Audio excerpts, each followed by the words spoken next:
Well, hello there. Now, you might be wondering, hard disk lover, why is there a bike in your apartment? Well, there's an easy explanation for that. And as you've probably guessed from the title of this video, yep, it's about installing one of these Chinese gasoline motor kits that just get mounted in the middle of your bike. Why did I buy a new bike? Well, first of all, it's not a new bike, it's a used bike. I got it fairly cheap. Only thing that were that the tires were flat, but they are still okay. Although, in the future, I think I should buy some new tires and put them on there, since that is not looking very good. Actually, it's a little bit scary. But, well, just for testing, I think that's okay. Later then I will buy some new tires. So, the rest of the bike is working just fine. The brakes and everything are fully operational. I just cleaned the brakes and everything on here, because, well, they were pretty dirty. And, well, the easiest way I found out to get that off is just to use some contact cleaner for your electronics and wipe that with a cloth over there, and everything came off without leaving anything back on there. So the brakes are now a lot stronger than before. Well, one thing that is not that well with the bike, as well as the tires, is that if I take the pedals, and you will see that they have a little bit of play. I can move them up and down. So there is something wrong with the part that goes in here. But there again are some cheapy kits that are quite good, and I'll just install that. But first of all, I'm going to check if I really need a replacement, or if I just need to tighten up something in there. But, well, I can still ride that, because that's not much.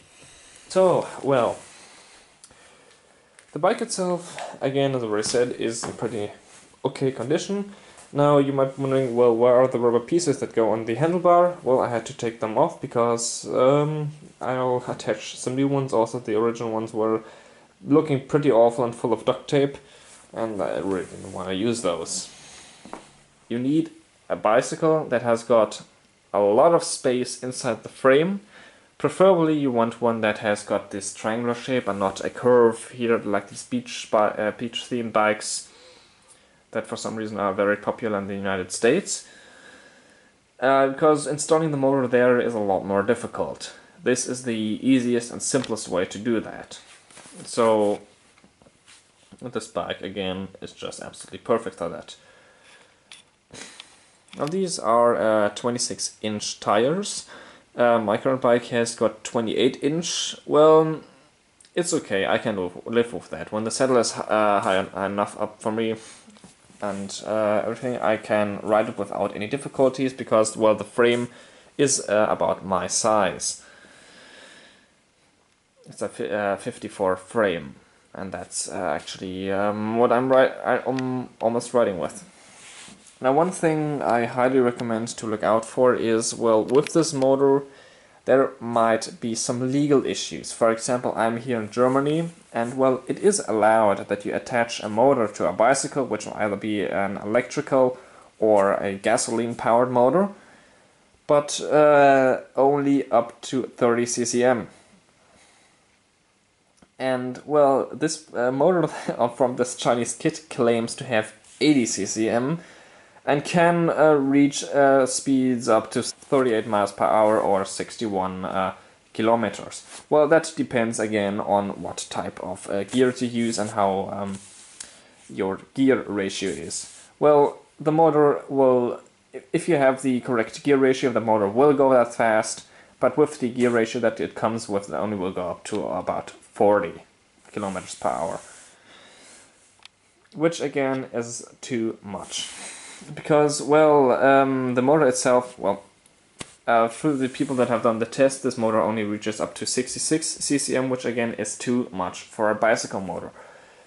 And here in Germany it is allowed only up to 30, I already said that, but and again only up to speeds to 25 kilometers per hour. And well, 30, and let's say the model reaches the speed up to mid-30s, that might cause some problems. So I highly recommend don't use this in the middle of the city where a lot of stuff is going on. You really do not want to get in trouble with that. So preferably use this motor where either there are no streets, empty streets, or just well, barely no traffic, or just off roads, where you can basically just do whatever you want and use an unlicensed vehicle.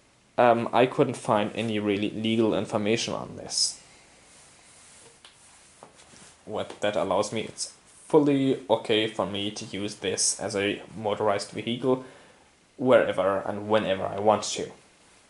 And also don't use it at night because that motor is pretty loud. And last thing I have to point out is, well, the gas tank that comes here on the top, and I am currently running into an issue. You're probably seeing it. I have got all these cables here. These are for the brakes and the shift mechanism, and well, the gas tank has to go somewhere on there, but if I screw the gas tank on there, it will just press down on those and I will not be able to use the brake in the back or be able to shift with that. So I have to figure out a way on how I can do that. So currently I have no idea. One thing that I'm thinking about is taking some big plastic pipe, or maybe even metal pipe with a very small diameter, glue those on here. Well, I'm first gluing them, later then mount the gas tank on that so that it will fit on here nice and firm. Of course I'm going to put some rubber underneath and on top, or roll those tubes all in that rubber so that I can mount the gas tank on there and still be able to use everything that's necessary, well, at least to drive the bike. Because, well, being stuck in one of the gears, if it's the lowest or the highest, well, you're probably not going to have a lot of fun. Another idea would probably just to move those to the bottom, but I would have to do a lot of changes.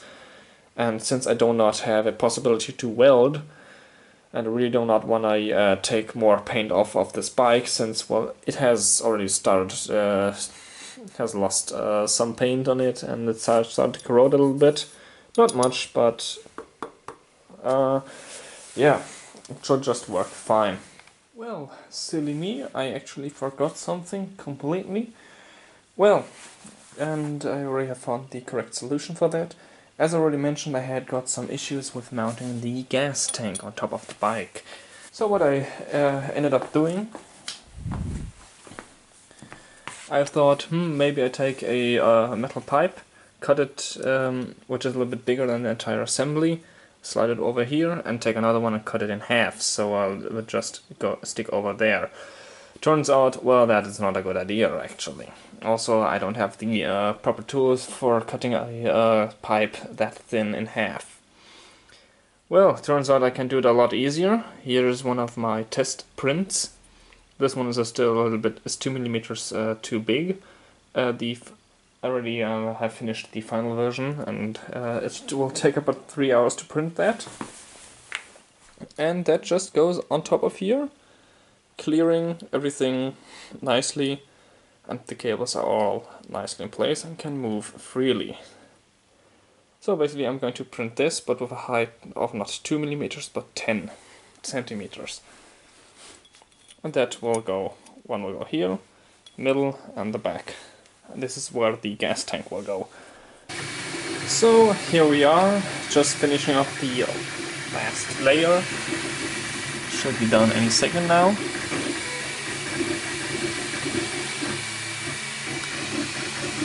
Already have got 99%, and that's what's going to go on the bicycle. I'm going to show you a size comparison so you can see what is different from the model that I had before.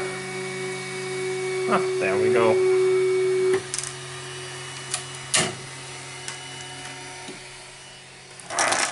Yep, I know my disc is pretty full right now. Here's the original piece, and that was a little bit too tall. Width and everything was just okay. And here's the new version. Here we have the bottom with the 3 slots. By the way, this thing is filled up to 50% with plastic, so it is pretty strong. I could have also made 100%, but it would have, this piece just would have taken about 2 hours, and that would be a little too long, and 50% is more than enough. And if we take a look, we can see that it's 2 millimeters shorter from the top and the bottom, and we have got some rounded corners on the top, and the surface on the top is very smooth, and so there are no sharp edges or anything where I can actually damage the gas tank. Let's go back to the bike. I'll just switch on the light. There we go. And that fits just fine on there. Of course, the brake wire is not adjusted properly, so it just lays there in the middle. There we go. Everything just fits nice and fine on there. All the wires can still move, and well, that will tighten itself down when I put the tank on here. And yeah, well, that's basically it. Of course, I already said I will put some rubber on here, just for security. And this will be the first of 3 pieces in total. I might actually cover up the entire top part of the bike. So here we go, first piece is complete. I'm going to make the other 2 a little bit bigger, about 4 centimeters more. I can print up to a height of 15 or 18 centimeters a total on the MakerBot, so there shouldn't be any issues with that. Because I don't know exactly how big the gas tank is, and I don't know really where I want to mount it. And well, best is if I just cover up everything. And here, as you can see, the brake is still moving just fine. Well, that took a lot longer than it needed to. But as you can see, I've got the entire plastic cover for the cables complete. I did glue it on there, kept it drying all overnight, and it's very nicely hemmed from on there. It will not fall off. And well, it can be removed anytime by just removing the tape, and that's it. So well, all the cables can move freely. There is no problem, and I will be able to mount the gas tank on there without any issues. So well, of course, you're going to need some gasoline. I always have some gasoline in the tank, as you can see there. Now you gotta be pretty careful with that. And what you're also going to need is some 2-stroke engine oil. I'm just using the one which I got from a gas station, and it seems like that I have summoned Satan with my gasoline purchase. Interesting.